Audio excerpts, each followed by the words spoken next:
And there we are. We are live for another week. Not yet joined by the full crew, but the named participants are here. We can be all snobbish about it. This is Bill and Ammon's Hangout, you know. I will post the live link in the event, so anyone who wants to jump in and chat with us this week certainly can. I know there's been quite a bit happening in my world this week, but let's kick off the usual way. Bill, what have you been up to this week? Well, last week, William Rock talked about being a local guide for Google. And I was adding stuff to my Google Plus account and added a bunch of pictures to Google Maps. And they asked me at that point if I wanted to become a local guide.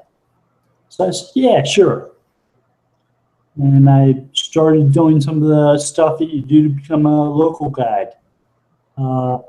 If they're going to help promote meetups for me and stuff like that, yeah, why not? Yeah. And I mean, you've always enjoyed doing the sort of travelogue sharing of what goes on in your community, yeah, which I always think is so important. I think there's a tendency for, you know, SEO to be seen as global. But any business, be it, you know, the smallest local business or the biggest global business, should always be rooted in its community. That is the point of business. Business is a social endeavor.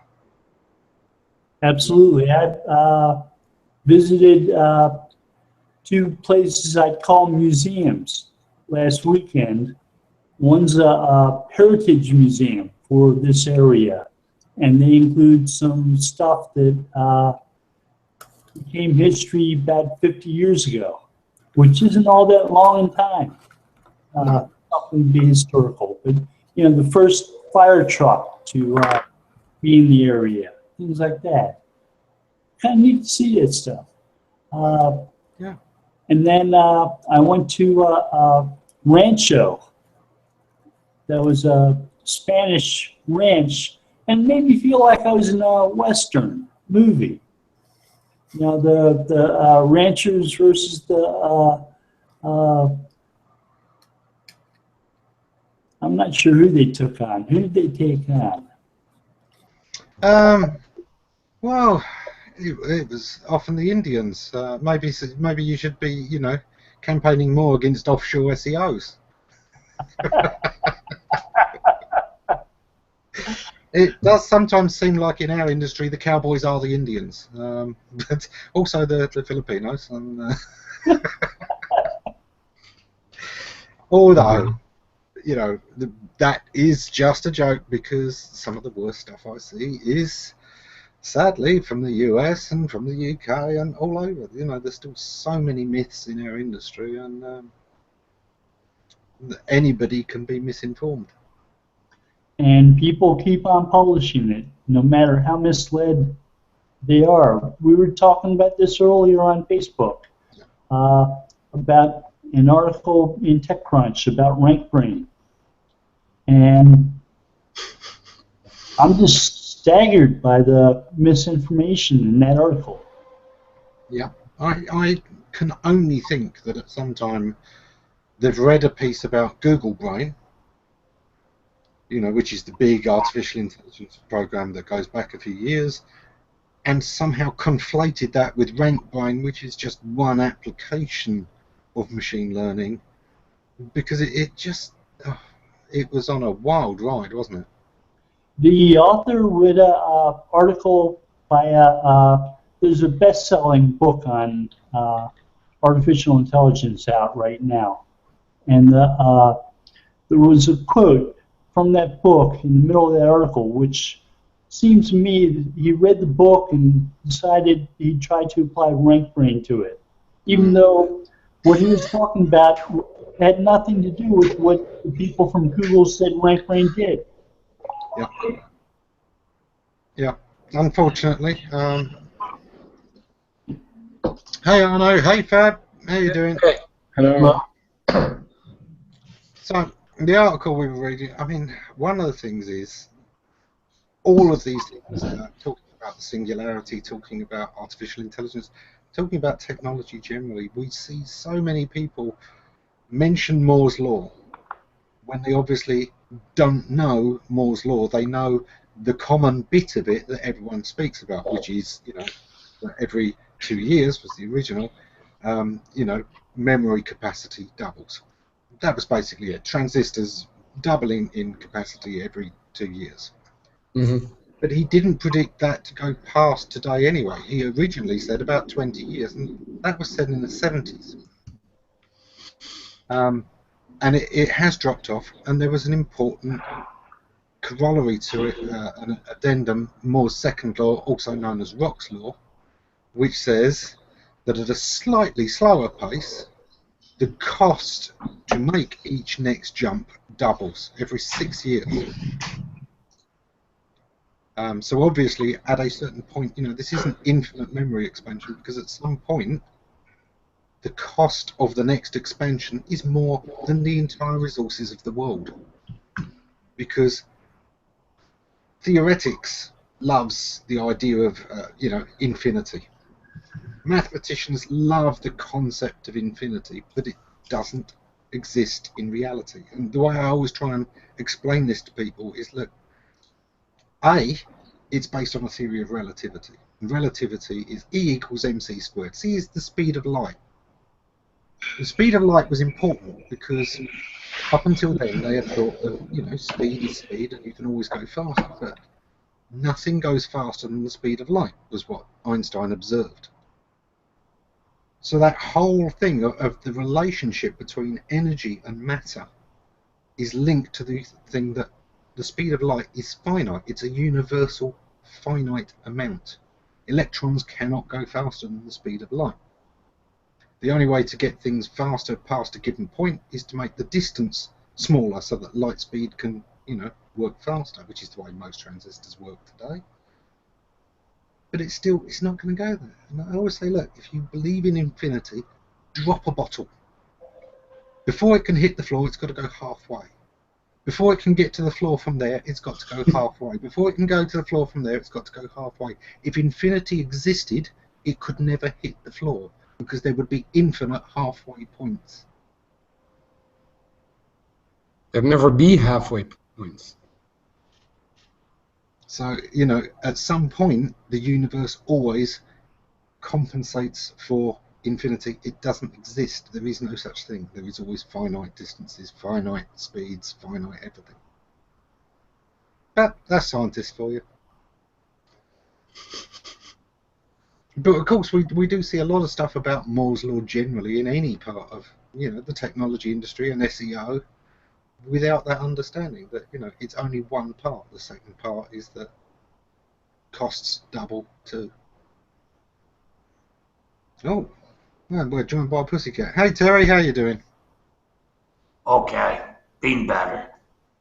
What's up? Oh, clients.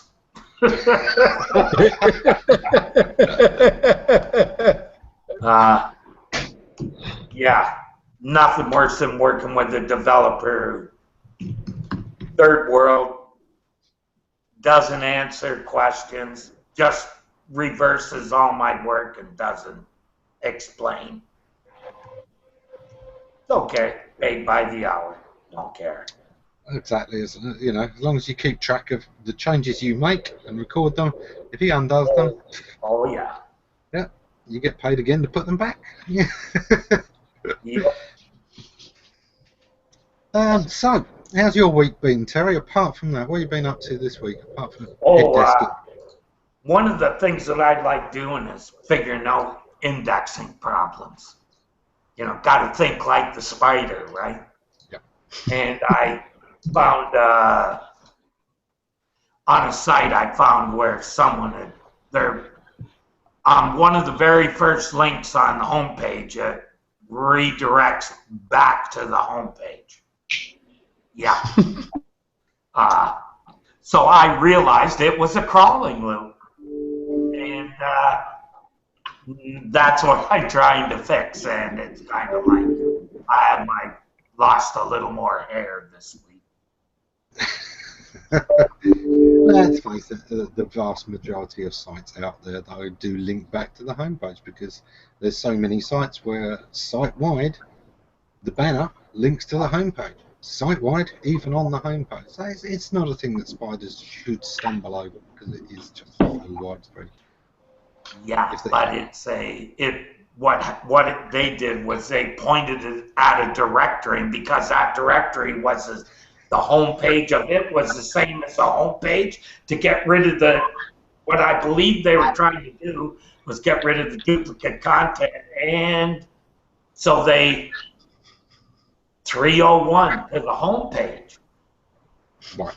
So you get an infinite loop, right? Every time it follows that link, it can't go any further. The big clue was nothing on any of the interior pages was found in the index. It was all testimonials and stuff like that. With a few pages from there, I assume what someone else had linked to, right? So they knew about those pages because they were linked to from third parties. So that one I'm still trying to figure out the recovery, because all the code I put in that worked this morning, something didn't work. So they just renned all my code. Oh boy. Oh boy. Well, thanks, Terry, on that one. I was asking them questions. Good to see you, sir. I'll work it out. Just frustrating. So, Arno, how about you? How's your week been? It's been an interesting week. Have you actually done some work this week, or have you found another conference to go to?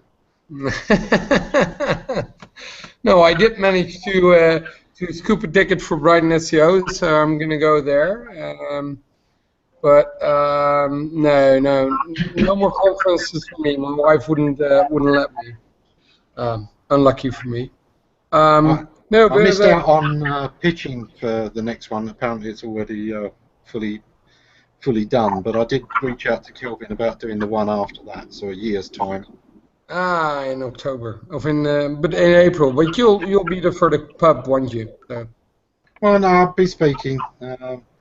I'd really fancy doing one on 50 reasons not to blog.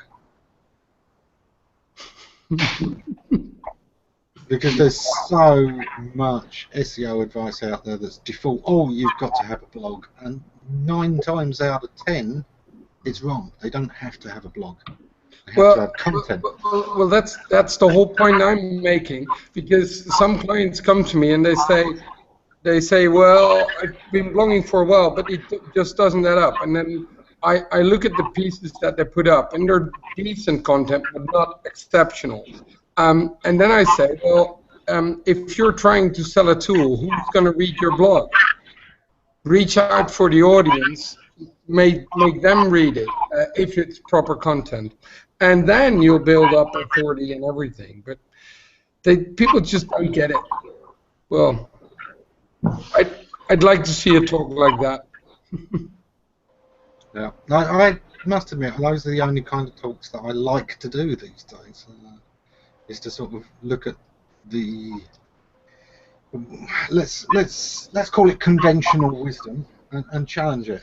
The last one I did was delete Google Analytics, which doesn't get people to necessarily delete it, although I'd love to see more people do so. But really don't ever accept it on default. Don't think you have to use Google Analytics. You should have looked at all of the options for each and every case before deciding which one to use. And most people don't. Well, I think most people just forget to actually think about what they're doing. They're just repeating what everybody is saying, but they don't think about stuff. It's just, it goes beyond me. But something that is quite striking is that people get lost in the tool. The blog can be a tool to achieve something, but funny enough, sometimes first of all, they don't know what they want to get with it, and second, they don't even know, they haven't realized that they haven't got anything to say. There's no point of starting to write something if you really don't have anything to say on any any subject. And some companies, because that's a tool that they can use, yeah, let's put together a blog. And, yeah. Agree, Fabrizio. It's one of those things, you know. It's one of the things I miss about the days of the forums, because the forums brought everyone together, and the conversations happened in one place, and nobody owned it, so it was an open exchange of information. And I think that's so important. It was peer review, and this doesn't happen to the same extent with blogs. Somebody reads somebody's blog and decides, oh, I'll do something about that, but instead of discussing it in the same place, they go and put it on their own blog, of course. Now, the original author may not come along to check that that person has understood it correctly, so you get this Chinese whispers happening. By the time it's got into the third or fourth iteration, it's completely changed from the original message that was put out. And this is how we get so much of this echo chamber of SEO, where it may actually be that the original blog post is now out of date, but because people are still just finding it, or the third or fourth copy of it, it's new to them, so they copy it, and now another 2 weeks later it's going to be new again, and new again, and new again, and it just carries on. So part of the fun of that is I write a blog post, and then 2 months later I get to rewrite it again, correcting all the mistakes from people who decided they wanted to write about it too. And then they were experts in the subject that it was on. And often they aren't. Yeah. Yeah, all too often. Hey Fab, how are you, and what have you been up to this week? Good, pretty busy. I just like the beauty and the not beauty of working in house. Like you really get to focus into something, and then you realized on Tuesday, looking back at the week before, that you haven't looked outside on what is happening, you know, which is a bit scary at the same time, but like good because you can just do something well eventually. So yeah, being quite busy. Do you have any windows in that place that you're in? Sorry? Do you have any windows in that place you're in? Yeah, there are windows. It's just this meeting room that, like, I'm not sure whether I can show you more than. Let me see if I can act the camera. No, more than this. There are windows down there, but yeah, that way, but like, yeah. Yeah, we have windows. Now I cannot put it back. Yeah, now you won't get the camera back. We'll be staring at your ceiling for the rest of the episode. You can see outside if you look really hard. From where I am, no. Actually, I'm not missing much. Today, London, the weather was quite shit. It was raining like the world was ending from 1 second to another, and then now it's fine. But yeah. So, William, how are you, sir? And what have you been up to this week? I'm doing fantastic, thank you. Just kind of working on a new project that I've been really interested in with Google Maps. So local guides is something I've been kind of really following and participating in heavily, and enjoying what I'm learning as far as helping small businesses not on the, those are their, there's a lot of people that are not on the map yet, and a lot of people that don't even have pictures of their facility that might be in high resolution for taking advantage of mobile. So really kind of enjoying that right now. But yeah, enjoying the conversation so far. I have a question on the subject. Do you still think that websites that originally were after local results, because of the way the map is right now, and on the way that people use maps on mobiles, do they still get traffic no matter how well they're doing? Like local directories like Yelp or anything that is after local results? That's a really cool question, because that's something I've been kind of studying right now and trying to figure out what businesses actually get more attention. I've actually been mapping out entire shopping centers and then making sure that their properties are up with their hour operation. But I'm also seeing that when I upload an image, I can kind of see the actual amount of traffic in the view count. Now that's a cool function, right? But at the same time, this is something that the small business owner can totally tap into by just going outside their building and taking a picture, from their smartphone. It's that simple, and then uploading it to the Google Maps property. But that goes back to your question: is Maps actually driving traffic and real qualified stuff? That goes back to your Google My Business. So now you can go back into your stat counts and look at what kind of traffic came from where, your Google Plus profile, your reviews. Did they actually look for directions even? And so I think a lot of people are starting to go more straight to the phone and ask the question, local coffee, coffee shop near me. Little things like that in voice search are going right to the actual Maps module on iOS and Android.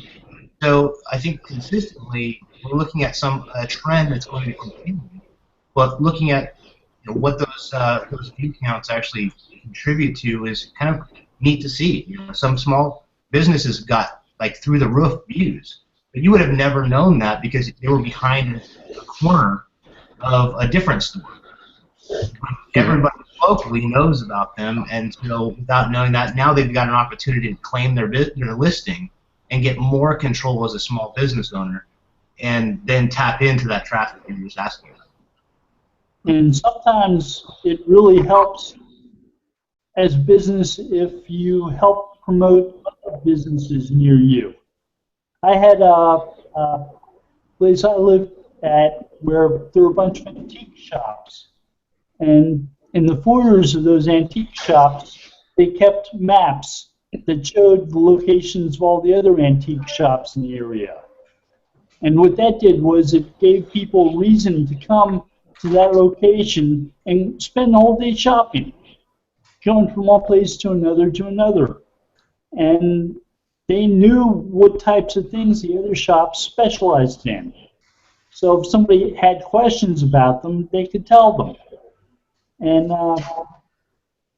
they helped promote each other, which was a good way for them to get business to that location. It's like fast food restaurants tend to be in the same areas because people know to drive there to go get something to eat. And but that would be more on desktop search, because like the whole concept of, I guess what local and Maps took away from directories is the fact that if you don't own the business, you cannot be listed there for that business. Therefore, like the whole concept of like aggregating someone else local results on your site, on mobile at least, it goes away a bit. Or how do you see it? Well, something that I've been seeing, been doing somewhere, been involved with local quite a while, is that what Google is basically doing, at least in the Netherlands, it needs those local directories to figure out which businesses are all there and validate that.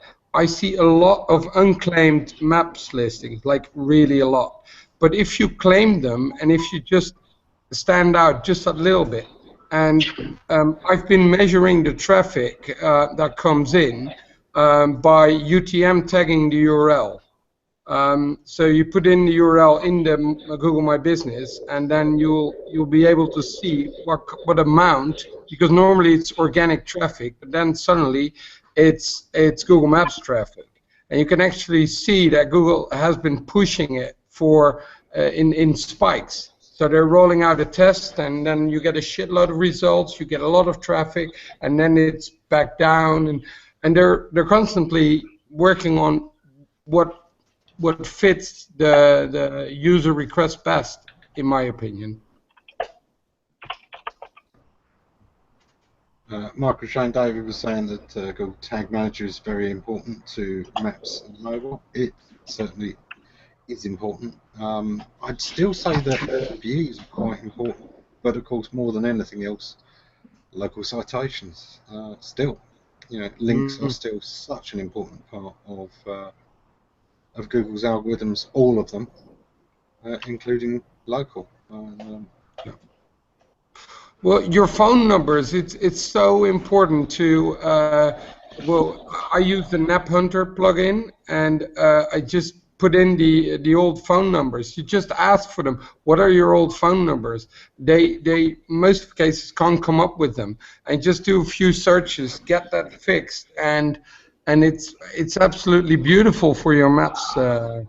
Yeah, and I see that all the time. It's a good point on that, because in the forums, in the Google Help forums, we see a lot of people that they try to clean up their listing, but they're also missing the old telephone number or address. And doing a quick search for that address or telephone number, now you've got a list of people or websites that you need to put a spreadsheet together of and make sure that each one of those are actually done. Or use like a Moz tool.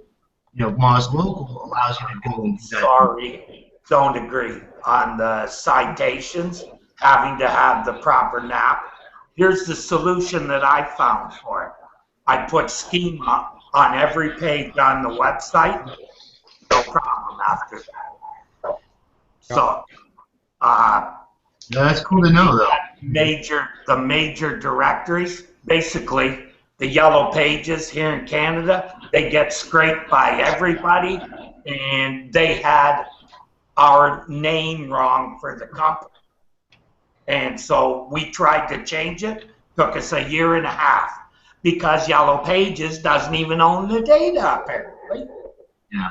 Yeah, and so thank you for that fix. So schema's helped you in this situation. Oh yeah, I've also read where, for instance, a site that had multiple addresses on it used schema to disambiguate the addresses, and that's why you wrap your put your address on every page and wrap it in schema.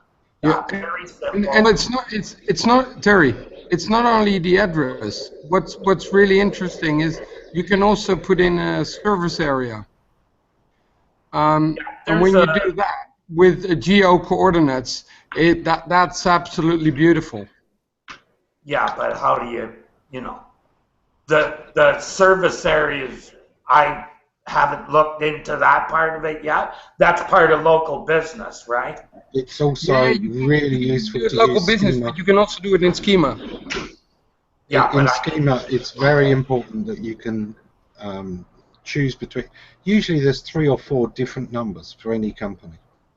You know, some of them will have a one that is a catch-all number, but quite often sales and service are 2 separate departments, and it can be really useful to use schema to separate those out. If you want those listed separately, then this can really help with that, so that you know, got a general inquiries number, a sales number, and a service number, and Google can know which is which.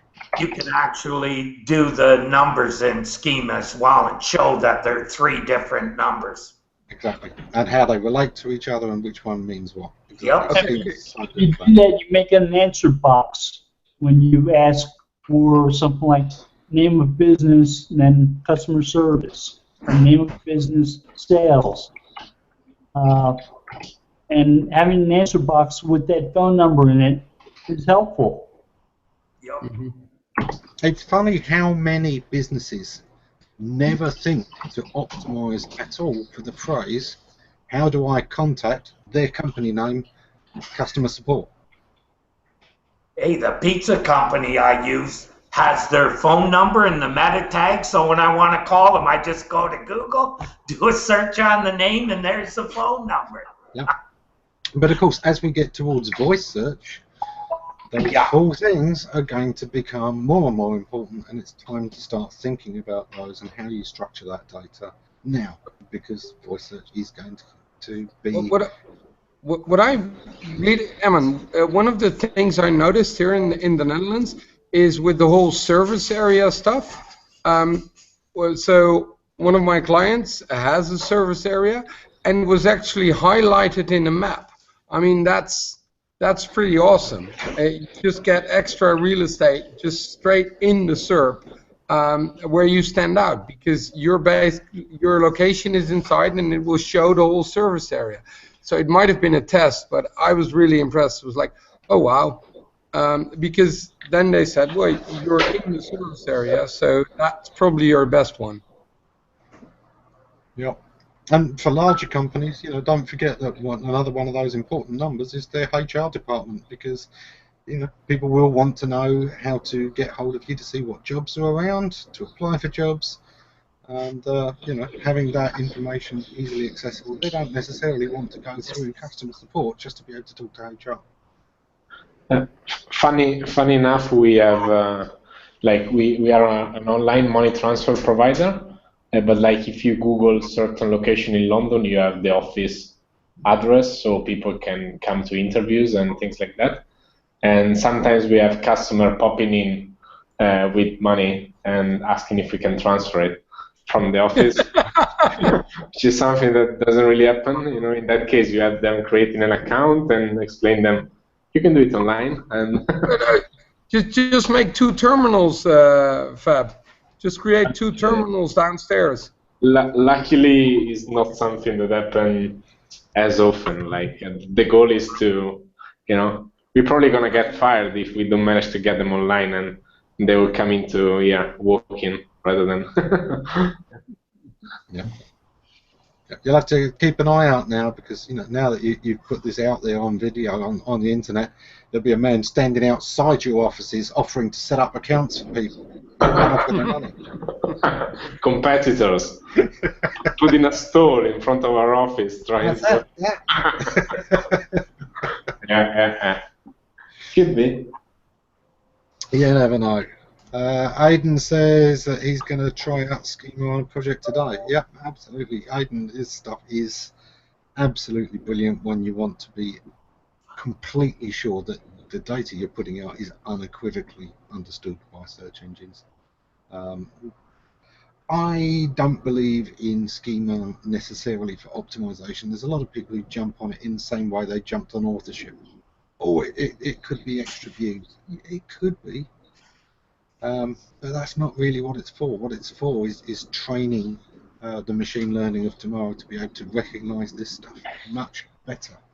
I really believe that in the next few years, Schema may become less important as the engine gets better and better at understanding this stuff for itself without the marker. But you'll still need it even then for these cases where the information you've got is ambiguous, even to a machine, and you want to be absolutely sure that it's understood unequivocally. I'm seeing it being useful for sites that have agents, local agents in an area, and you want to make sure that something like a knowledge graph, knowledge panel shows up for them when someone searches for that business in their area. Someone does that search, they have an agent in that location, panel shows up and it identifies the agent. They didn't search for that agent, they searched for the company as a whole. Yet the schema made a difference in showing them the name, the address, and the contact, the phone number for that person. Yeah, and that's nice. Just by filtering global customer support numbers on knowledge graph is already a really huge thing in terms of like diverting calls to the right number and like avoiding further delays and. Right, but I wasn't talking about global phone number. I was talking about a local phone number. Yeah, local phone numbers for global. So let's say if you search for Apple in UK on the knowledge graph, you should have the UK phone number, which rather than someone else calling UK US. Right, I search for this client in San Diego, and I get their San Diego office and their San Diego phone number, which is a good way to do it. And Schema is making a difference with that. I think there's still a lot of people, I think, struggle with knowing why voice search is so important. But, the thing is, we've covered before, mobile phones, the keyboard, the interface is still tricky at the moment. This could change in lots of ways. You know, one of the things, looking back at Kinect, was turning other devices into voice-activated or gesture-activated. The idea that you could control your TV and your Xbox through gestures and voice, brilliant. Lots of people loved that. It's a shame that some of the support for Kinect has gone, as they're now moving into presumably a new way of using it. But as we come into augmented reality, it's going to be much more likely that you're going to see projections of controls, almost like the controls in Minority Report, where you see the datas and screens and you can just move it around with your hands and raise and lower, you know, the sliders by gesture. We can interact with things the way that nature built us to interact with things. We can turn it into things that our body can work with much more easily than a keyboard. Microsoft stopped with Kinect, didn't they? They ceased that. Yeah, as an Xbox thing, but the research, of course, is still there. And you know, I'm looking forward to seeing what the next thing is. The guy who invented that went to work for Google, didn't he? Yeah, but they also, I mean, Microsoft generally were doing so much research at the time. They worked out how to do basically what Kinect did, using just the speakers built into your laptop, so that your laptop could sense through sound coming from the speakers and bouncing back to the microphone, your hand positions and your finger positions. Basically using a kind of Doppler effect, almost a sonar effect. Fascinating research, especially, you know, what made it for me was instead of building a new device, it was repurposing something that we all take for granted, the speakers in a laptop. And I understand at this point that HoloLens is gone enterprise mostly. Yeah. And they're charging developers like $3,000 for HoloLens classes, so that they can develop and test with it. But it's on the pricey side for developers.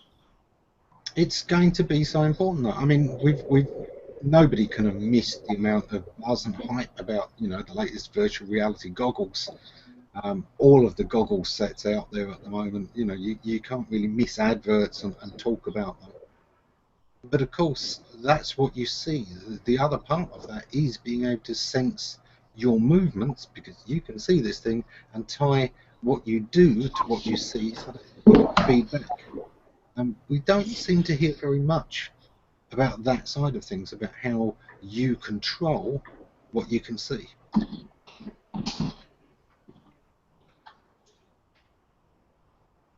I must admit, that's the part that fascinates me a lot more. Like, I think that the coolest investment in this space is what Google recently did. There's actually no when they bought Magic Leap, and there's still no sign of what it's gonna look like in reality. But like the way they're thinking about it is way better, and like they're basically adding a second layer to what you see, rather than being into virtual reality or even having the Microsoft approach. Yeah. Quite exciting, but obviously I think they're very far down the line. A friend of mine is developing VR video games, and even in the game scene, yeah, there's a lot of buzz because of Facebook, Oculus, and so on. But yet there's not like a major kind of content production going on. And what is limiting everything is the content. There's actually no content apart from a couple of demos or specific like business application that companies start building out there, like, and making that content at this point in time is not that trivial at the same time. Magic Leap is a Google venture-backed company. They're not owned by Google. Sorry?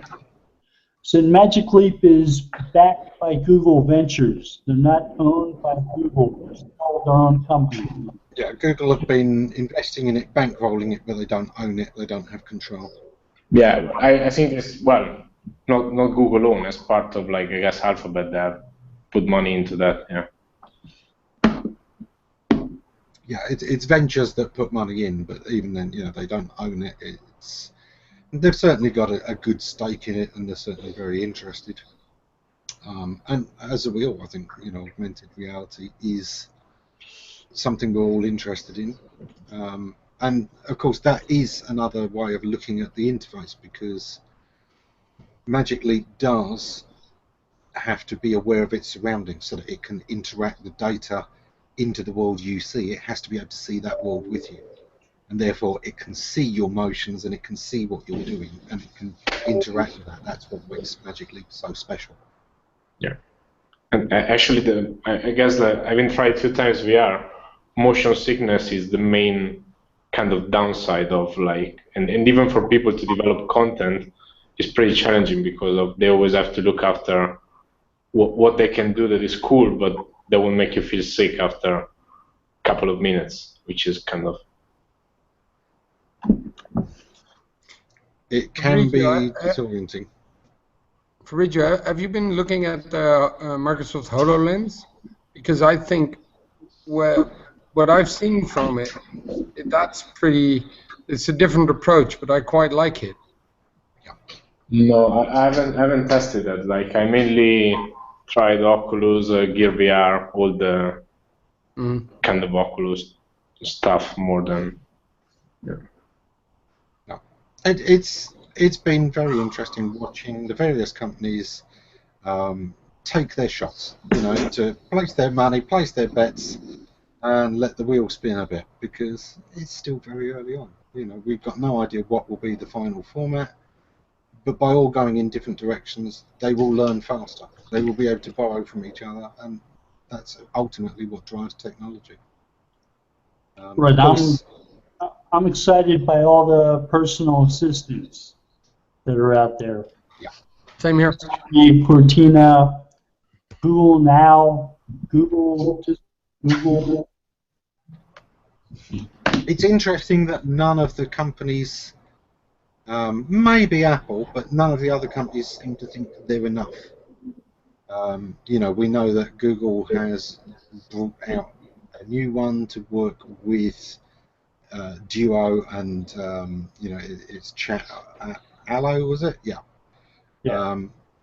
And we are looking at Twitter bots and Facebook bots and bots in the social media channels, rather than, I think what they decided was you were still having an assistant that you went to instead of an assistant that followed you where you are. And that's kind of the interesting difference. If I'm on Twitter, I should be able to tweet to my search engine or my assistant, and it will instantly be able to answer. I shouldn't have to then go to a different domain to go and see it. I think that's the thinking, anyway. Well, I guess that's what they're trying with the whole tab thing. I don't know exactly what is it. It's basically getting the context from the app /site that you're in. And recently on my Android, I had a few pop-up in terms of, I didn't use it, I don't really know how it works, but it looks like they're trying to make you search when you're using an app or on a site to then capture the context. And it's what time do you call this? Are you chipmunk? You're chipmunked, yeah. You can hear us, chipmunk. Great entrance, though. Late and chipmunk. Loved it. Who wants Kristin to sing a song with her chipmunk voice? I'd like that. Yeah, I think you should do "Let It Go" from Frozen in that voice.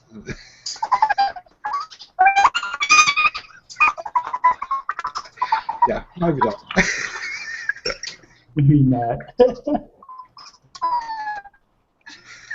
Yeah, you're going to have to restart to get rid of that. Sorry, I completely lost track of where we were. Oh, happy birthday a day late, William. Yes. Thank you, sir. Yeah, no, it's had a great birthday weekend. So got spoiled. I'll tell you that. Cool. My curmudgeon comes out about birthdays. You know, I don't like to make a big deal out of them. This year, unfortunately, it's a landmark birthday. This year, it's my 50th. I'm expected to do the big party and all the rest of it. It's just another year. It's just another day. You know? I normally think the same way you're thinking there. I'm 42 years old. I was like, it's just another year. But I started thinking about what I've done in this last year, and I've accomplished a lot because you go back even give it 2 years ago, you knew me.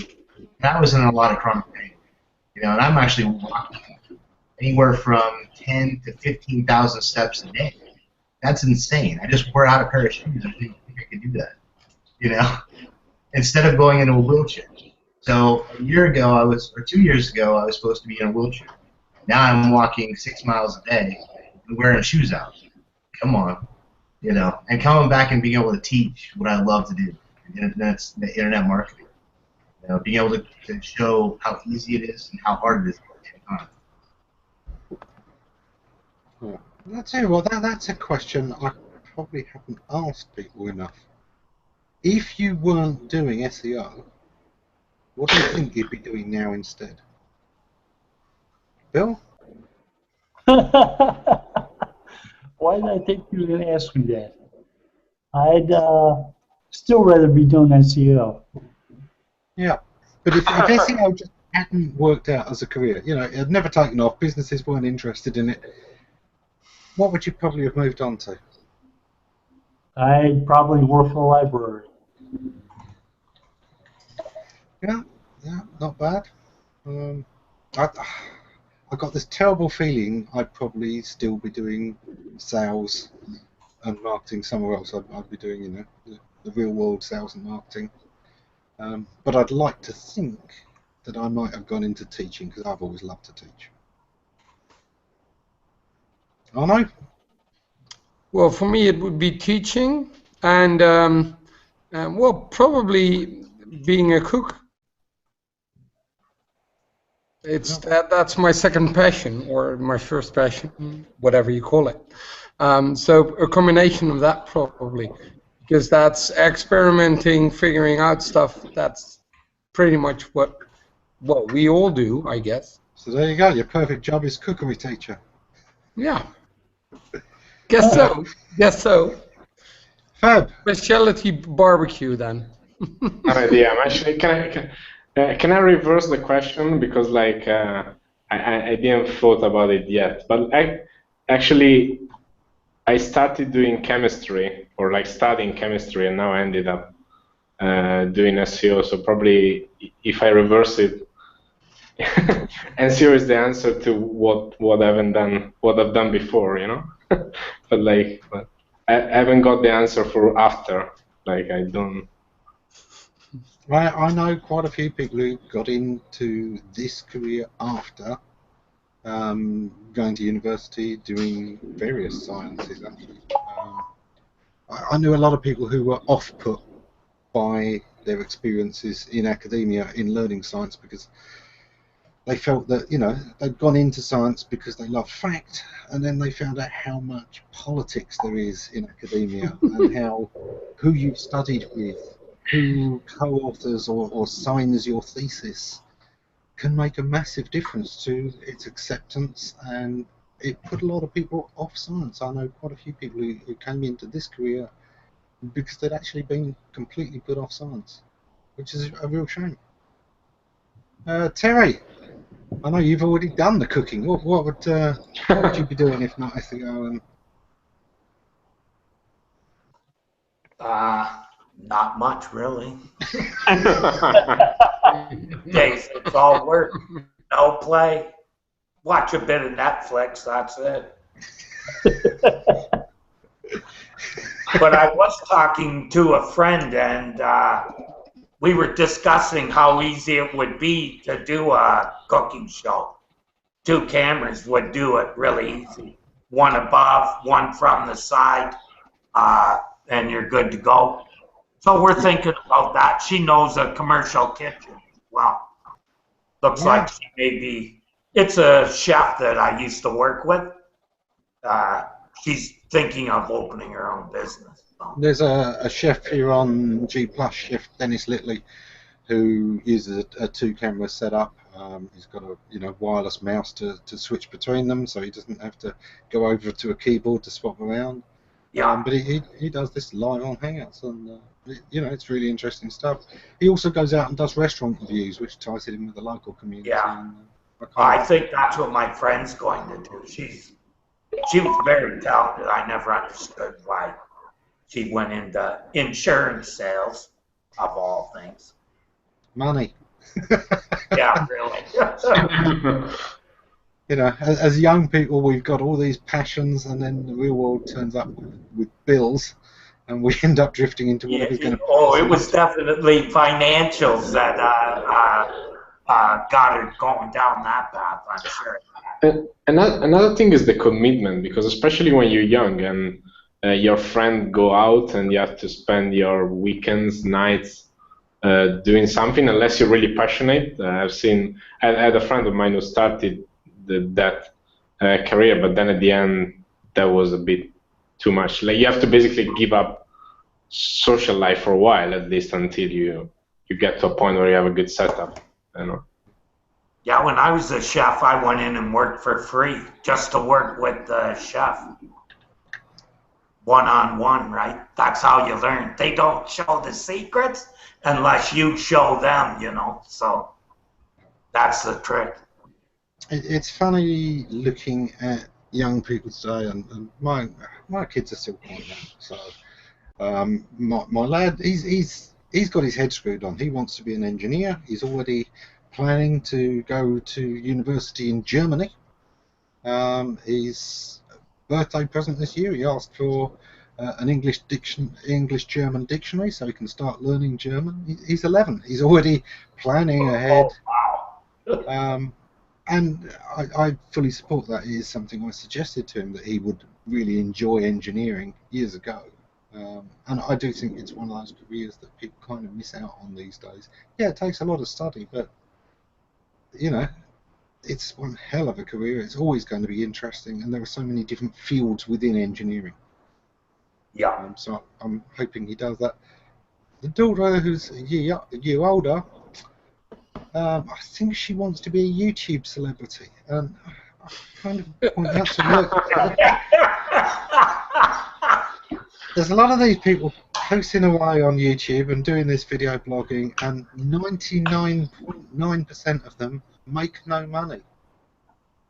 I was reading up on some of these ones where, they struggle. When you're at the level between, you've got 50,000 followers up until the level of having 10 million, you can't really make a living. You haven't got a big enough audience. But I guess that's down to the ability of expanding that beyond YouTube, because they I analyzed the scene in Italy of basically funny characters, fully uneducated about marketing, who just found out that they can post a video on YouTube and get followers because they're funny, and some of them were reaching a huge number of followers, share engagement. But then the point was they were actually monetizing through PayPal donations, which was like madness. And these people, what they just needed is someone that was guiding them through, someone helping them to do marketing, building a website, building a more kind of wider presence, finding a way to monetize it in a clever way based on what their actual business was, or otherwise a guy with literally, I don't know, close to 1 million of followers, one of the most popular guy in Italy, that he was using his website to sell T-shirts.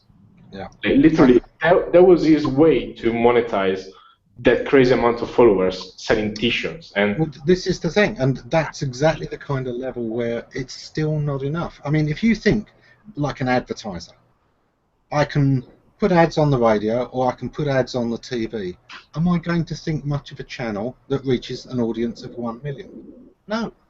That's a terribly failed TV show or a terribly unpopular radio station, unless we're talking, you know, very small town radio, which doesn't ask a lot of dollars. So are you going to make a great living doing this if you've got, you know, 300,000 followers? And there's people on social media who think 300,000 followers is an awful lot, and compared to most of us it is, but it's not enough to be a publisher. It's not enough to be a distributor. It's interesting that there are now some talent agents and even some specialist agencies that deal just in YouTube celebrities, and the big ones are doing very well. They're doing their own videos on DVD, they're doing book deals. Joella is one of the ones over here in the UK. Had a very successful sort of fashion and beauty tips video blog, and has been able to transition that into places where, you know, you can make more money. But you've still got a lot who it's just the cult of celebrity.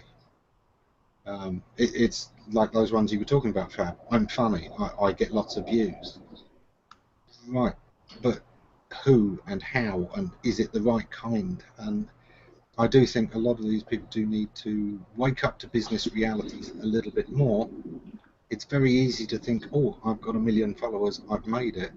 And of course, you haven't. Not to an advertiser. 1 million followers is very, very little to them. But at the same time, it's that point. You've got over 500,000 followers. Those donations start to dry up because people think you don't need it anymore. You've got 500,000 followers. You can't possibly miss their $5, $10 here and there. You get a lot less generosity. Less people will support your Patreon page or whatever you're using. And there's been this spate of people who, yeah, they've got quite a successful blog or vlog, but they're having to do waitressing or part-time work in a shop to make the payments. And of course that then becomes impossible as their fans start to find out where they work and turn up there. Yeah. That's actually another example is when I was working for in e-commerce, all these fashion bloggers, like obviously all the girls, they get excited by the fact that, you know, with the blog you can start having some views and then you start growing your profile on social media and so on. But then, even then, you could see that, like, exactly in the middle, or actually there were people that online their presence was not huge, but they managed to do proper business offline. So they were attending fashion shows, and they were big celebrity in the offline kind of community without having a huge online profile. Other people with like massive online profile, they struggled to have that mindset and figure out what was the best way to exploit that. Yeah, I saw your comment about Smosh there, William. Yeah, well known, and they were one of the highest ad earners on YouTube for quite a long time. And I think their level was actually enough to pay the bills. Yes, but it was. The number of people in that bracket are kind of like the top 50 in the world. And the number of people competing and not in that bracket is more like 5 million. And you look at the shows like you mentioned, the cooking shows, and when you start looking at some of those things like, okay, teaching a person how to make a dinner, like I found a restaurant as a local guy. It's not really a restaurant. They have all the ingredients there for you. And then you come in, you put it all in bags, ready to go in your freezer or refrigerator, and open it up, and everything's ready and dished out for you. But when you get home, the video's there, and it shows you how to do the rest of it. You know, and so those type of videos and those type of shows are, I think, becoming a more popularity in game, not just with children, but the adults going, hey, I want to make some elaborate dinner, but I don't know how to do that. You know, but then you've got the Chef Genesis, you've got all these other ones willing to teach this.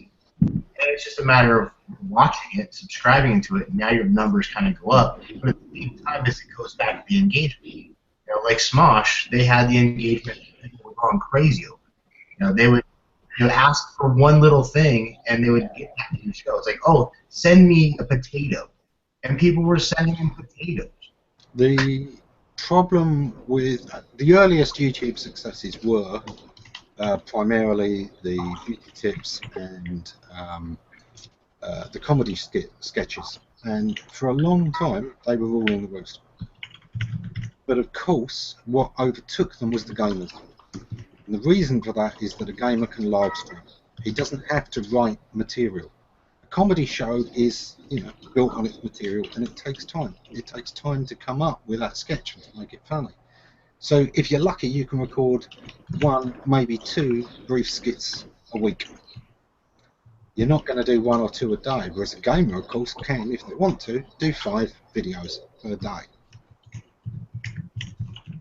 And on YouTube, that really does sort of pay off. The beauty tips, yeah, they can produce them that fast, but are they going to be good that fast? So it's always an interesting one. We'll probably have to leave that to another time to go into any further. Kristin, are you unchipmunked right at the end?